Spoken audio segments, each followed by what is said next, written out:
नमस्कार मित्रांनो, मराठी क्राईम स्टोरीमध्ये आपलं स्वागत आहे. घटना आहे 1972 सालचं देशाला हादरवणारं मानवत हत्याकांड. 1.5 वर्षात 7 बळी आणि आरोपीच्या शोधात संपूर्ण देशाला हादरवणारी थरारक कहाणी. मानवत नावाचं एक खेडेगाव होतं. याच गावात उत्तमराव बाऱ्हाते नावाचा व्यक्ती राहायचा. त्या गावामध्ये सर्वात श्रीमंत व्यक्ती म्हणजे उत्तमराव बाऱ्हाते हा होता. त्याने त्यावेळी नगरपालिकेत अध्यक्षपद भूषवलं होतं.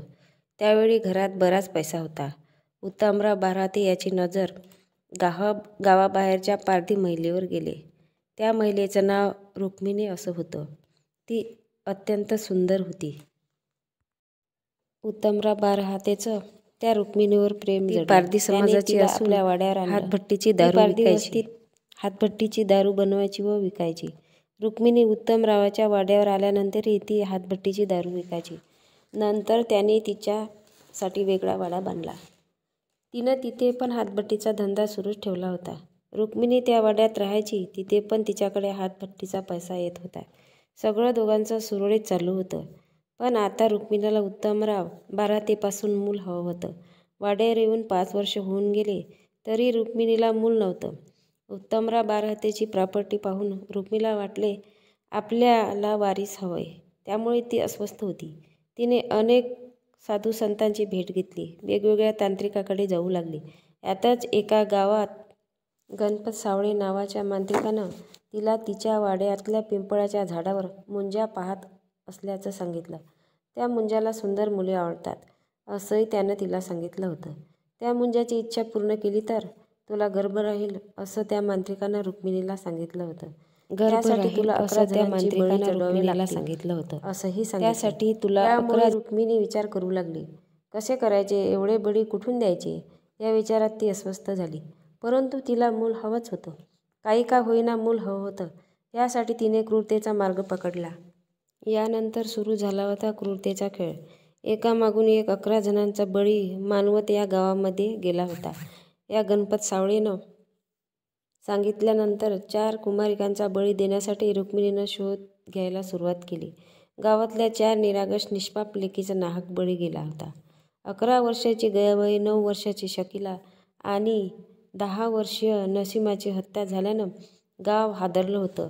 तर सुगंधाबाई या 35 वर्षीय महिलेची हत्या मानवतमध्ये झाली. तर कोंड्या उमाजी लोळे या मुलाच्या खुनानं गावातलं वातावरण भीतिमय झालं होतं. या घटनेनं पोलीस प्रशासनही ॲक्शन मोडवर आलं होतं. त्यांच्यावरही या प्रशासनाचा छडा लवकरात लवकर लावण्यासाठी प्रेशर होतं. या हत्याकांडाचा तपास CIDकडे सोपवण्यात आला होता. यानंतर मुंबई CID विभागातील रमाकांत कुलकर्णी आणि विनायक वाटकर या अधिकाऱ्यांनी मानवत गाठून तपास सुरू केला. तपासाला पहिलं यश आलं. समंदरी पारधी हिला ताब्यात घेतल्यानंतर ही रुक्मिणी तिची बहीण. तिनं भीतीपोटी पोलिसांसमोर धक्कादायक खुलासे केले आणि हत्याकांडाची उकल होऊ लागली. त्यामुळे त्याला संपल्याचंही समंदरीने सांगितले. त्यानंतर पोलिसांनी रुक्मिणी आणि उत्तमराव यांच्यावर कारवाई करत त्यांना अटक केली. पण त्यांना नंतर जामीन मिळाला. इतक्या गंभीर हत्याकांडातील आरोपीच्या जामिनाला विरोध न केल्यानं पोलिसांवर टीका झाली होती.